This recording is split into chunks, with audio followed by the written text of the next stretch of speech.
kondisi sehat, ya, ini upaya kita ya untuk sama-sama menjaga kesehatan ibu-ibu semua.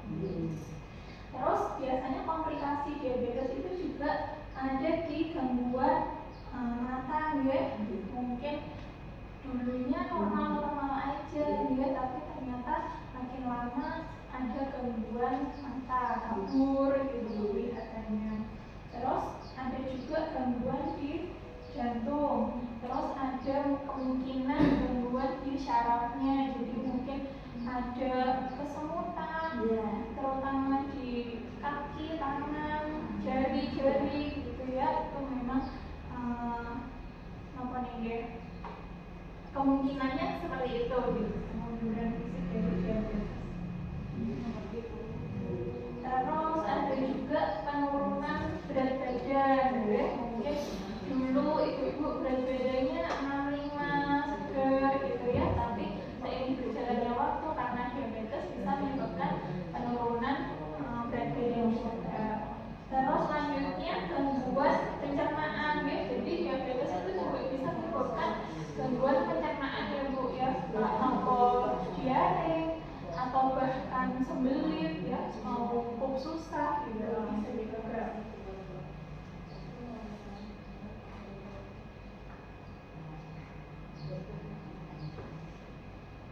Ini jadi stres pada diabetes ini bisa menyebabkan produksi hormon kortisol ya Bu ya. Ini hubungannya bagaimana diabetes bisa menyebabkan stres itu, karena kalau kita stres berarti kita mengeluarkan hormon kortisol. Jadi kalau kita keluarkan hormon kortisol, otomatis nanti produksi gula darah kita naik gitu. Jadi sebisa mungkin ibu dijaga ya, kan memang stres sama diabetes berkaitan ya. Stres bisa jadi faktor risiko diabetes. Kalau diabetes nanti bisa menyebabkan stres karena tadi ya, karena harus berobat bertahun-tahun bisa bikin stres gitu. Tapi kalau kita stres, meningkatkan hormon kortisol, nanti meningkatkan produksi gula darah juga gitu. Jadi kita dijaga supaya enggak gitu ya. Ini tahapan psikologis seseorang ketika divonis diabetes ya. Yang pertama itu biasanya masih denial ya, penyangkalan. Oh nggak mungkin nih saya kena diabetes, saya biasa-biasa aja seperti orang-orang pada umumnya, nggak ada keluhan gitu ya. Terus yang selanjutnya ini tahapannya ada kemarahan. Jadi ini bisa kemarahan sama Tuhan, bisa kemarahan pada diri sendiri ya. Mungkin ada rasa, ya Allah kenapa sih kok harus aku gitu ya. Yang lain-lain itu pola hidupnya lebih berantakan, pola makannya berantakan, tapi nggak diabetes juga tuh gitu. Mungkin ada kemarahan itu. Terus ada kemarahan pada diri sendiri juga, menyalahkan diri sendiri gitu. Mungkin ada rasa, wah kalau tahu gini saya dari dulu kan dijaga, atau pola makannya dari dulu dijaga, pola hidupnya dijaga gitu. Mungkin ada rasa seperti itu. Terus tahapan selanjutnya itu diskusi, terus bisa ngobrol dengan diri sendiri. Kalau sudah melewati itu tadi ya, mungkin ibu terus oh ya sudah mulai bisa menerima. Terus ngobrol sama diri sendiri, gimana nih enaknya aku harus gimana gitu ya, cari pengobatan gimana, apa yang harus saya lakukan gitu. Jadi sehingga nanti ibu bisa menerima bahwa oh ya sudah, memang caranya seperti ini, memang saya divonis diabetes, ya bagaimana setelah ini saya mengobatinya supaya tidak menimbulkan gangguan kesehatan yang lebih parah gitu ya. Ini pertanyaannya, apakah stres berpengaruh pada diabetes? Pada penderita diabetes, jawabannya tentu saja iya ya, berpengaruh ya. Karena ibaratnya seperti segitiga ya Bu ya. Jadi pikiran, perasaan, sama perilaku itu berkaitan ya Bu ya. Jadi kalau pikiran kita tidak baik, cemas, takut,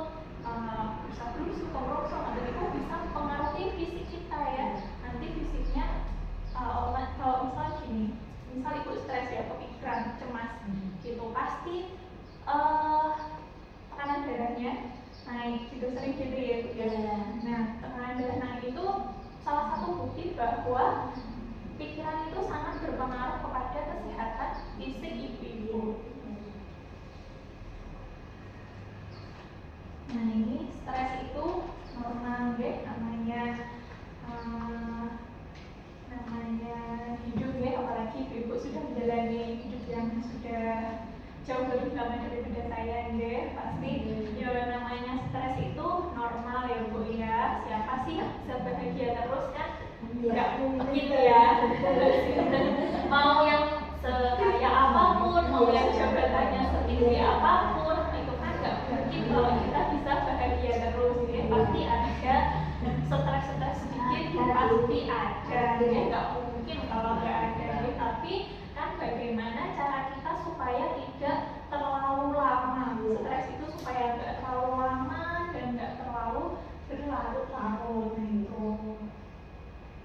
Ini dari penelitian bahwa 1 dari 4 penderita diabetes itu bisa mengalami gangguan depresi itu.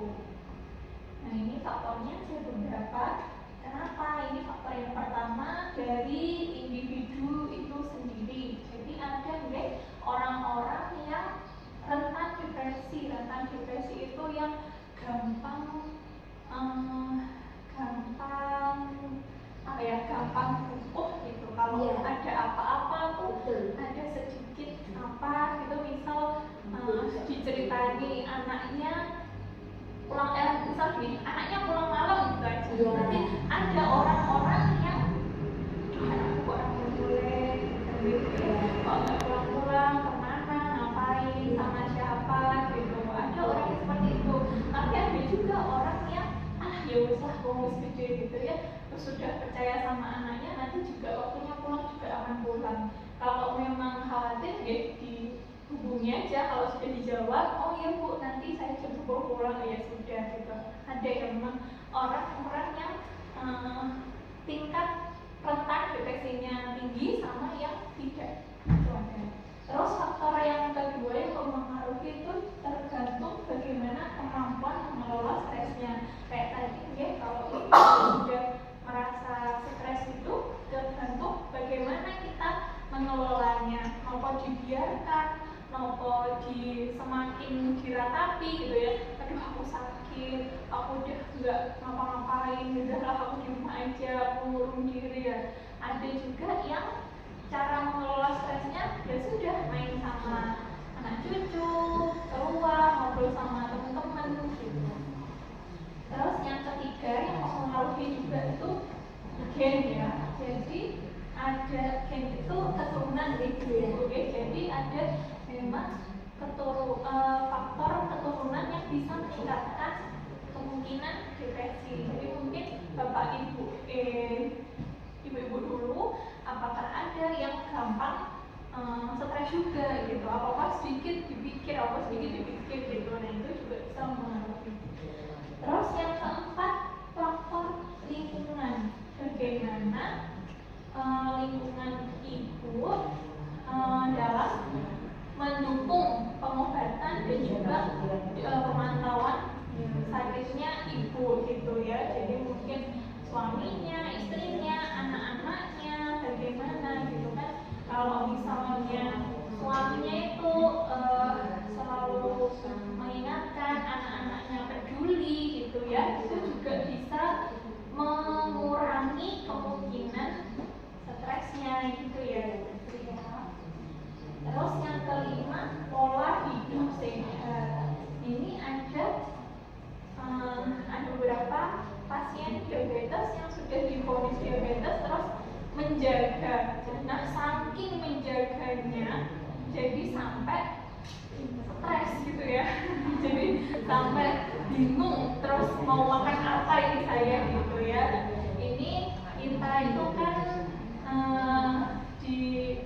supaya terkontrol aja ya Bu ya, bukan berarti ibu-ibu nggak bisa makan enak, itu mindset itu dibuang ya. Jadi oh saya sekarang udah nggak bisa nih banyak makan buah,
tenang ya. Terus yang kedua bisa juga dengan metode gini. Jadi ibu-ibu tarik nafas 4 detik, tahan 4 detik, terus dikeluarkan 4 detik, terus istirahat dulu 4 detik, nanti diulangi seperti itu lagi gitu ya Bu ya. Kita coba ya Bu ya, nanti biar ibu-ibu bisa praktek di rumah ya. Saya hitung detikannya nggih. Kita tarik nafas 4 detik nggih. Tarik nafas dari hidung ya, mulutnya ditutup, tarik nafas dari hidung. 1, 2, 3, 4, jangan dikeluarkan dulu, ditahan 4 detik. 1, 2, 3, 4, keluarkan pelan-pelan dari mulut 4 detik. Gitu. Istirahat dulu 4 detik lagi. 1, 2, 3, 4, diulangi lagi, ditarik lagi dari hidungnya 4 detik, ditahan 4 detik, dikeluarkan